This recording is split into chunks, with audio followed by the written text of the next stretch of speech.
열왕기상 11장 9절에서 13절까지의 말씀입니다. 솔로몬이 마음을 돌려 이스라엘의 하나님 여호와를 떠나므로 여호와께서 그에게 진노하시니라. 여호와께서 일찍이 두 번이나 그에게 나타나시고 일에 대하여 명령하사 다른 신을 따르지 말라 하셨으나 그가 여호와의 명령을 지키지 않았으므로 여호와께서 솔로몬에게 말씀하시되 내게 이러한 일이 있었고 또 내가 내 언약과 내가 네게 명령한 법도를 지키지 아니하였으니 내가 반드시 이 나라를 내게서 빼앗아 내 신하에게 주리라. 그러나 내 아버지 다윗을 위하여 내 세대에는 이 일을 행하지 아니하고 내 아들의 손에서 빼앗으려니와 오직 내가 이 나라를 다 빼앗지 아니하고 내 종 다윗과 내가 택한 예루살렘을 위하여 한 지파를 내 아들에게 주리라 하셨더라. 오늘 본문에 보는 바와 같이 솔로몬은 하나님을 외면하고 우상 숭배에 빠집니다. 간단하게 하나님을 섬기다가 하나님 아닌 다른 우상을 섬겼다, 이렇게 간단한 선택을 바꾼 정도가 아니고 하나님 모시는 것을 이제 외면하고 그 다음에 자기 마음대로 살았다, 그런 뜻입니다. 솔로몬은 그 많은 후궁들과 그들이 가지고 들어온 우상 숭배에 빠집니다. 그것은 11장 1절에 보는 바와 같이 솔로몬 왕이 바로의 딸 외에 이방의 많은 여인을 사랑하였으니 곧 모압과 암몬과 에돔과 시돈과 헷 여인이라, 이렇게 말하고 있습니다. 결국 우리가 쉽게 이해하자면 여인들 때문에 신앙을 팔아먹었다, 이렇게 얘기할 수 있습니다. 그러나 이 문제는 그렇게 간단한 것이 아닙니다. 오늘날 우리가 무슨 허랑방탕하게 산다, 그런 문제가 아니고 이 많은 여인을 사랑하게 됐다라는 것이 갖는 성경적 표현을 이해할 필요가 있습니다. 베드로후서, 신약성경 베드로후서 2장에 갑니다. 384페이지 신약성경입니다. 베드로후서 2장 1절 그러나 백성 가운데 또한 거짓 선지자들이 일어났었나니 이와 같이 너희 중에도 거짓 선생들이 있으리라. 그들은 멸망하게 할 이단을 가만히 끌어들여 자기들을 사신 주를 부인하고 임박한 멸망을 스스로 취하는 자들이라. 여럿이 그들의 호색하는 것을 따르리니 이로 말미암아 진리의 도가 비방을 받을 것이요 그들이 탐심으로써 지어낸 말을 가지고 너희로 이득을 삼으니 그들의 심판은 옛적부터 지체하지 아니하며 그들의 멸망은 잠들지 아니하느니라. 예전부터 있었던 거짓 선지자들, 또 장차도 일어날 거짓 교사들, 이렇게 교회 앞에 경고를 하고 있습니다. 이스라엘 백성들의 삶 속에 늘 잘못된 하나님을 거부하자는 그런 민간의 요란한 반항 행위들이 거듭되어 왔고, 또 그런 것들을 사주하는 거짓 선지자들이 있었습니다. 그리고 초대교회도 있었고 오늘 우리가 사는 이 시대까지 교회 안에 말하자면 우리가 믿는 것과 다른 것을 주장하는 이들이 있습니다. 근데 이들은 2절에 보는 바와 같이 여럿이 그들의 호색하는 것을 따르리라 그럽니다. 3절에 그들이 탐심으로써 지어낸 말을 가지고 이런 일을 한다라고 얘기합니다.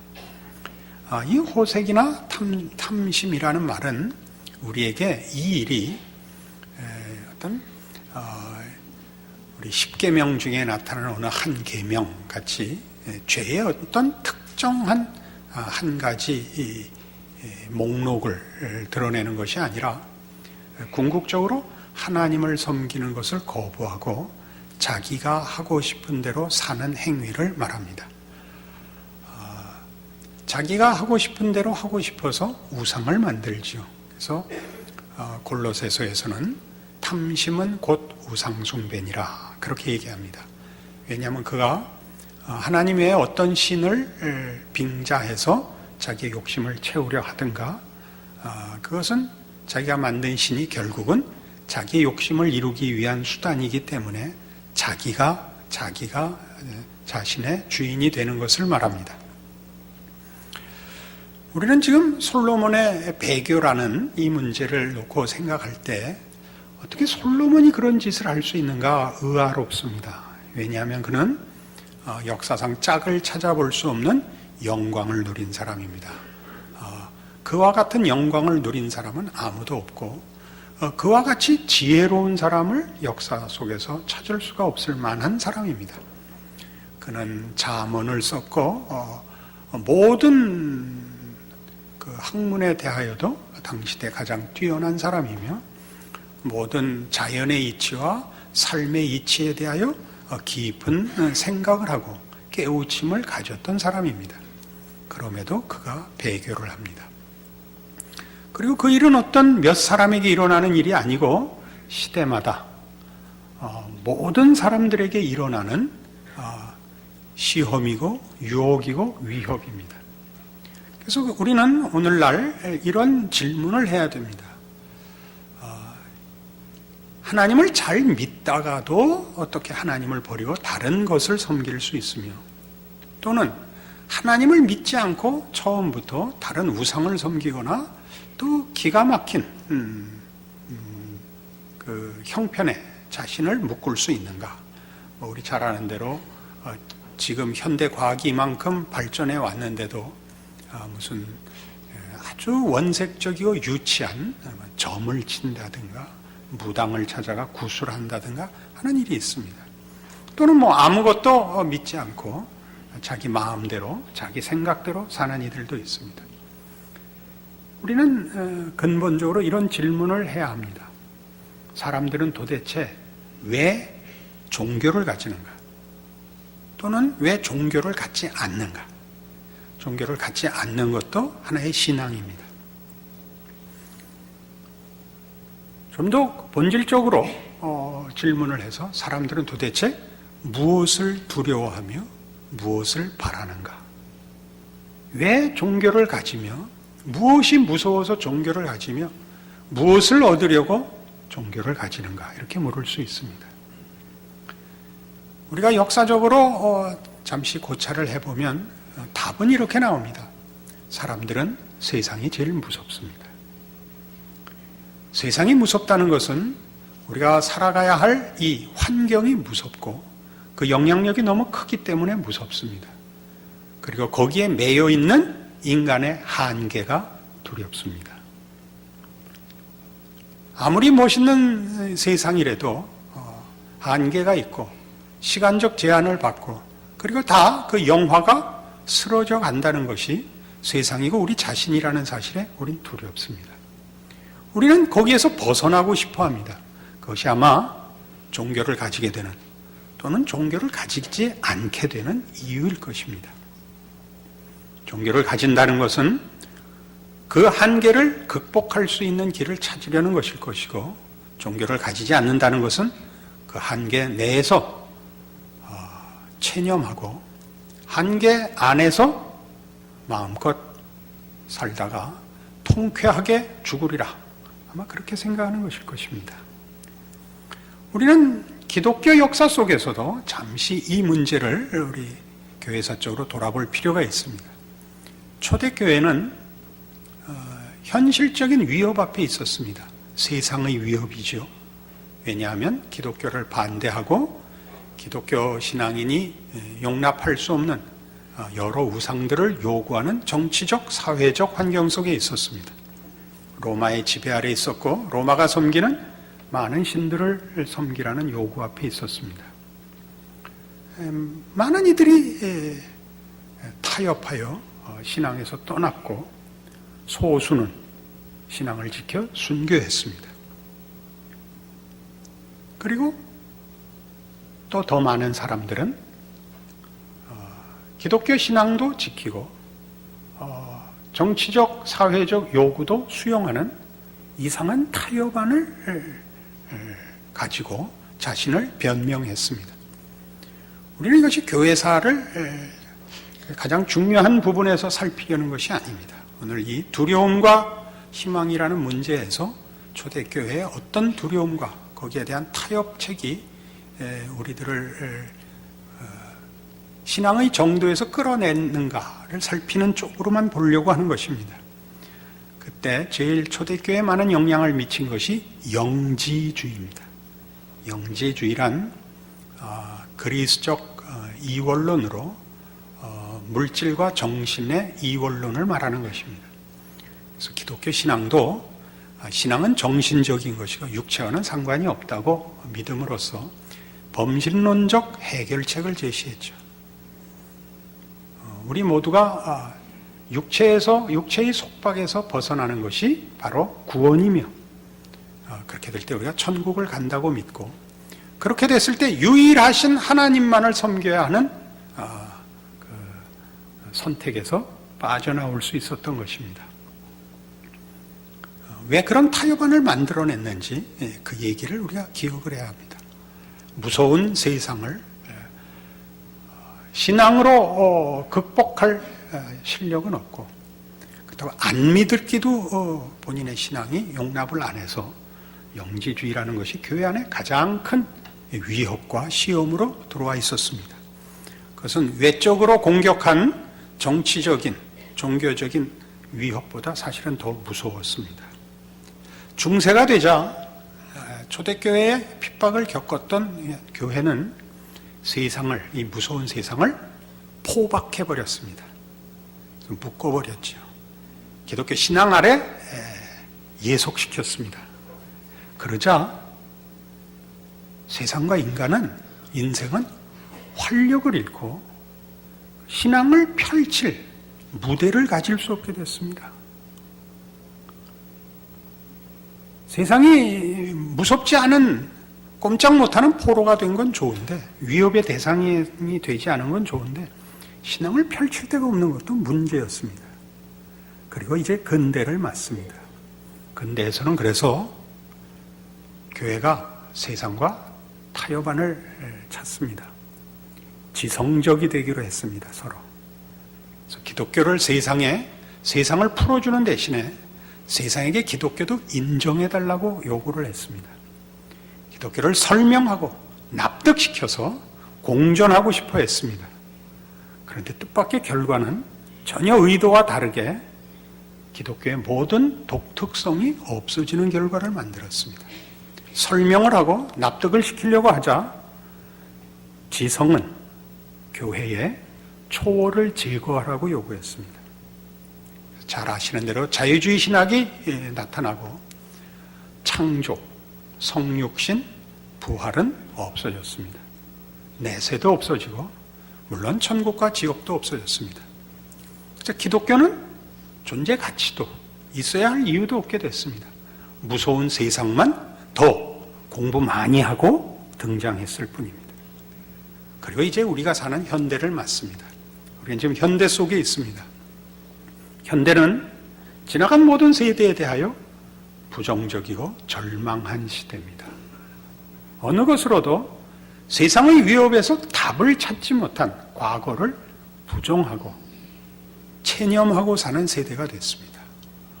여러분 잘 아시는 대로 지금은 문화 시대라고 합니다. 문화라는 말은 매우 애매한 말입니다. 문화란 그 시대의 한 현상이지 그것은 무슨 근거거나 본질이거나 기준이거나 내용이지 않습니다. 현상만 남은 시대가 됐습니다. 물론 문화는 이런 현상입니다. 그 시대의 정신입니다. 그 시대의 정신이 밖으로 드러나는 현상이 문화입니다. 그러나 지금 현대에서의 문화는 정신을 일컫지 않습니다. 현대에서 지금 우리가 사는 현 시대의 문화는 우리 시대의 언어입니다. 언어. 소통 방법일 뿐입니다. 말을 한다는 것과 그 말의 내용을 담는 것은 전혀 다른 문제라는 걸 아시죠? 얼마나 깊은 내용을 담으며 그 말이 진리를 토로할 수도 있고 거짓을 토로할 수도 있는 하나의 표현 수단에 불과하다는 걸 아시죠? 그러나 현 시대는 바로 이런 문화의 시대예요. 표현의 시대에 불과한 시대가 됐습니다. 이렇게 되면 우리는 아무 근거도 없고 기준도 없고 방향도 없으니까 결국 다수가 권력을 가집니다. 다수가 권력을 가진다는 건 유행을 따라갈 수밖에 없습니다. 머리를 짧게 깎기 시작하면 다 짧게 깎아야 됩니다. 길면 이상한 사람이 되는 거죠. 이 시대에 우리가 빨간 옷을 입기로 하면 노란 옷을 입는 사람은 이상한 사람이 됩니다. 틀린 사람이 아니라 이상한 사람이 됩니다.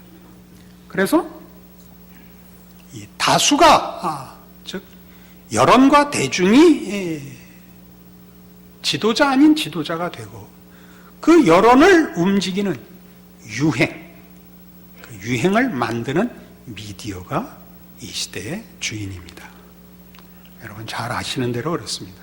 옛날에 오드리 헵번이 커트머리를 한 이래로 미디어는 이제 이 현대 시대의 주인이 되었습니다.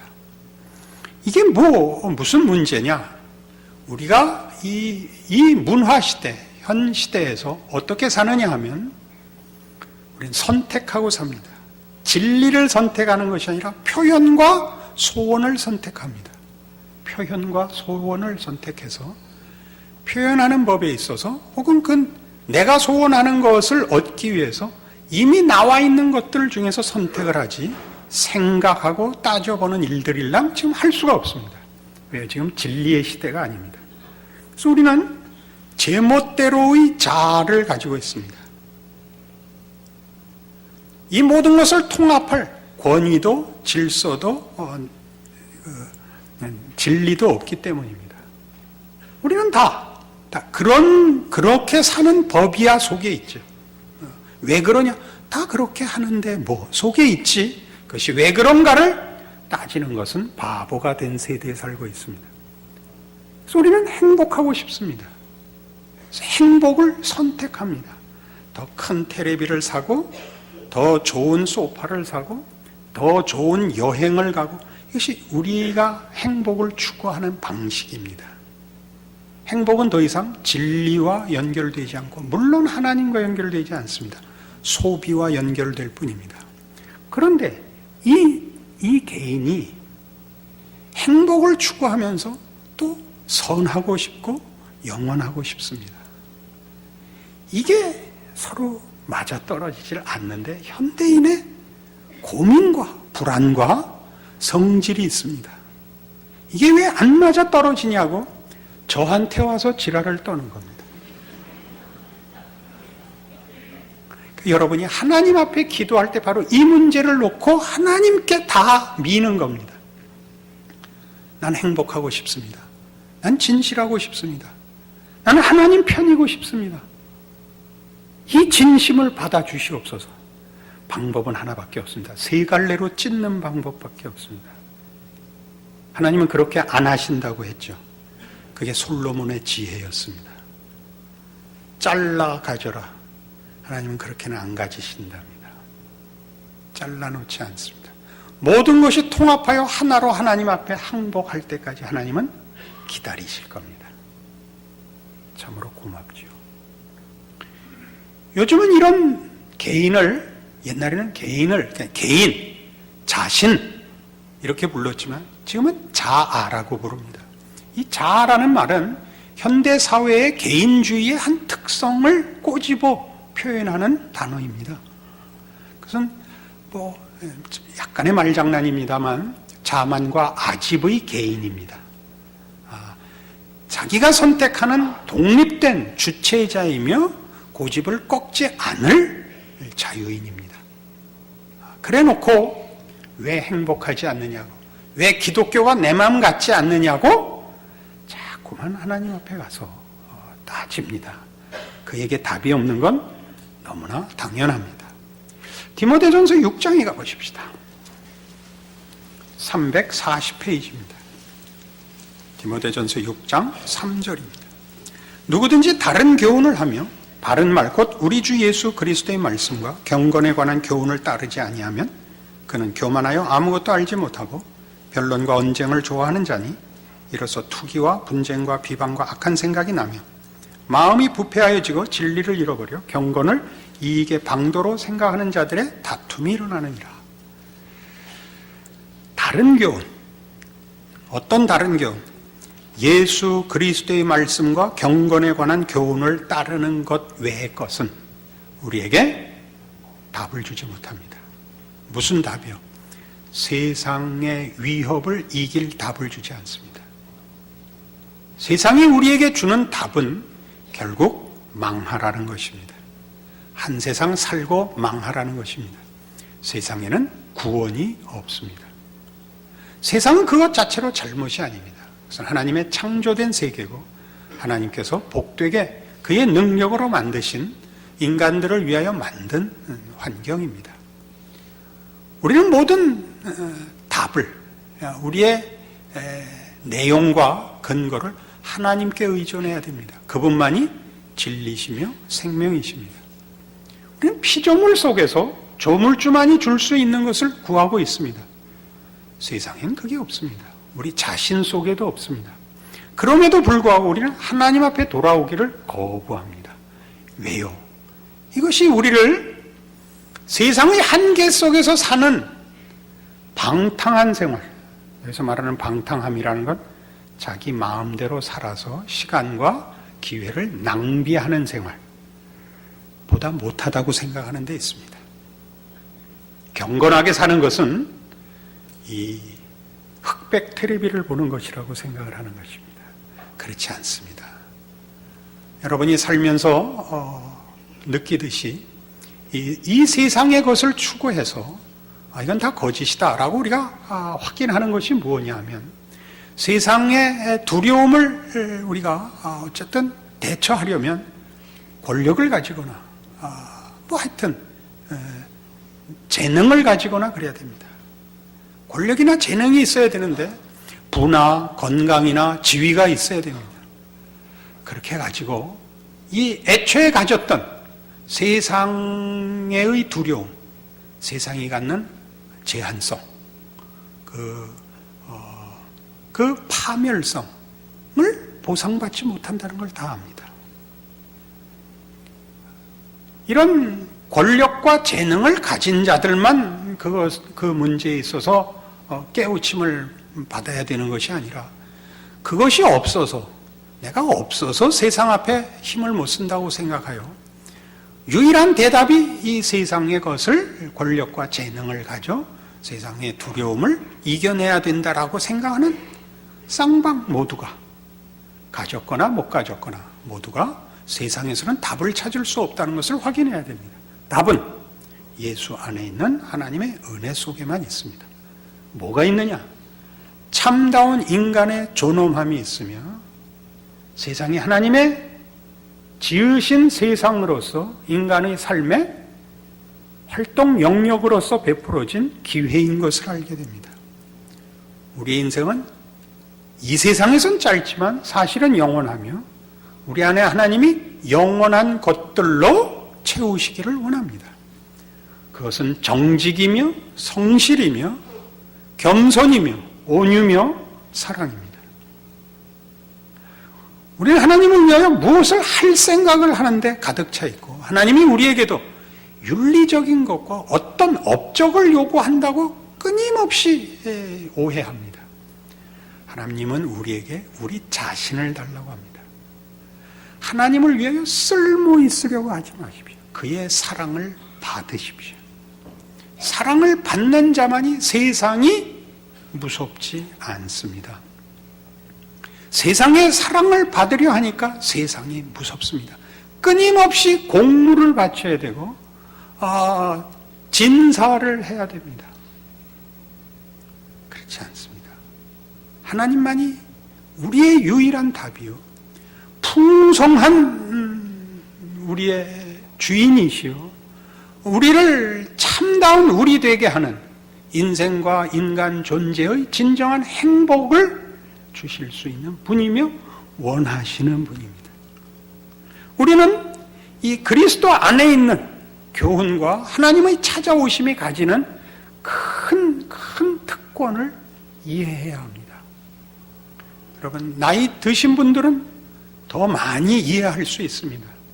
돌아보십시오. 여러분이 삶 속에 어느 만한 성취가 있었든 어느 만큼의 자랑이 있었든 여러분 영혼과 여러분이라는 인간의 진정한 존엄성에 무슨 답이 된 게 있습니까? 다른 사람의 열등감을 자극하는 비열한 자만심에 아무것도 없습니다. 남의 부족한 것을 지적하여 자신의 우월함을 나타내는 것보다 비열한 건 없습니다. 그 인생을 우리가 다 살고 있으면서도 벗어나지를 못합니다. 하루아침에 된다고 믿지 않습니다. 여러분, 더 많은 시간이 걸리고 더 많은 경험 속에서 세상은 거짓되구나 라고 깨닫게 하실 것입니다. 깨달으셨거든 과감하게 돌아오십시오. 자신을 위하여 돌아오십시오. 어떤 사람이 비행기를 타고 가다가 비행기가 고장이 나서 불시착을 하게 됐습니다. 간신히 그런데 살아났습니다. 어떻게 기적같이 그 불시착이 잘 돼서 별 탈 없이 그가 살아났습니다. 그리고 인생이 변했다죠. 제일 먼저 집에 와서 한 일이 뭐냐? 아껴두었던 크리스탈 유리잔을 꺼내서 물 마시기 시작했답니다. 집에 아끼던 찻잔들이 있으면 절반은 절 주시고 절반은 지금부터 누룽지 타 먹으십시오. 아껴둬서 쓸모가 하나도 없습니다. 손님 올 때만 찬장 가르치면서 저게 본 차이나다 그렇게 재지 마시고 그걸 쓰십시오. 여러분 생애를 현재 현대식 표현입니다. 즐기십시오. 예수 안에서 누리십시오. 사랑을 받으십시오. 하나님은 여러분이 쓸모 있거나 사랑스럽기를 바라지 않습니다. 여러분 자신을 사랑하십니다. 그는 우리를 위하여 그 아들을 주시니입니다. 우리 이 사실을 통 모릅니다. 전도할 때만 이 말을 합니다. 그 말을 안 들으면 성질을 부립니다. 그렇게밖에는 쓸 줄 모르고 믿는 사람끼리도 동일한 사랑을 받고 있는 하나님의 자녀라는 사실로 상대방을 예우하지 않습니다. 꼬집어 뜯고 정죄하기 바쁩니다. 우리가 다 가난해서 그렇습니다. 그죠? 우린 가난합니다. 예수를 믿는데 가난합니다. 아직도 세상이 무섭기 때문입니다. 예수 안에 있는 하나님의 사랑과 그 아들을 보내신 하나님의 능력을 우리는 아직도 제대로 못 믿는 것입니다. 그러면 우리는 자기 마음대로 살 수밖에 없습니다. 우리는 솔로몬을 욕할 수가 없게 됩니다. 우리가 솔로몬 같은 삶을 살지 못했을 것입니다. 그러나 다 돌아보면 그때 참 좋았다라는 시절은 누구나 있게 마련입니다. 그리고 불평할 몇 가지 원한이 있겠지만 따지고 보면 하나님이 이루어 주신 것이 더 많다는 것이 모든 성도들의 평균적인 삶입니다. 그러나 우리는 아직도 하나님만 모시고 사는 일에 주저하고 있습니다. 남는 결과는 뭐냐? 자신의 인생이 불행할 뿐입니다. 하나님을 섬기고 사는 것은 자폭적으로 사는 것과 전혀 다릅니다. 솔로몬의 생애를 보면서 하나님이 우리에게 요구하는 삶이 우리를 위한 것이라는 사실을 다시 한번 기억합니다. 솔로몬은 이렇게 죽어버리고 맙니다. 이제 바꿀 수가 없습니다. 큰 불명예로 그의 인생을 마칩니다. 그러나 이 교훈을 우리를 위하여 성경이 기록하고 있습니다. 너희가 솔로몬같이 살지 못했을지 모른다. 그러나 너희는 그러나 그는 결국 하나님을 의지하여 그의 생애를 마쳤답니다. 이렇게 끝내기로 하자 이겁니다. 이 성경이 솔로몬을 기록한 이유요, 그의 배교를 우리에게 경고하면서 권면하는 이유입니다. 하나님의 복되심이, 사랑하심이 그의 죽음을 통해서라도, 솔로몬의 죽음을 통해서라도, 그의 실패를 통해서라도 우리를 얻고자 하신다는 선하심과 진실하심 앞에 여러분 마음을 여시는 오늘의 말씀이기를 바랍니다. 기도하십시다. 하나님 아버지 은혜를 감사합니다. 하나님을 아버지라 부르고 허락하신 예수 그리스도 안에서 하나님의 자녀로 사는 것은 얼마나 놀라운 일인지요. 우리는 사실 두려울 것이 없어야 마땅합니다. 우리 인생의 어느 순간도 하나님의 사랑으로부터, 보호하시는 능력으로부터 외면되는 순간은 없기 때문입니다. 우리의 믿음 없는 것을 돌아보아 주시옵소서. 우리가 고백하고 우리가 설명하는 기독교가 다른 사람을 위한 것이기 이전에 자신을 위한 것이 되고 자신의 삶과 결정과 순종의 내용이 되게 하여 주시옵소서. 예수님 이름으로 기도합니다.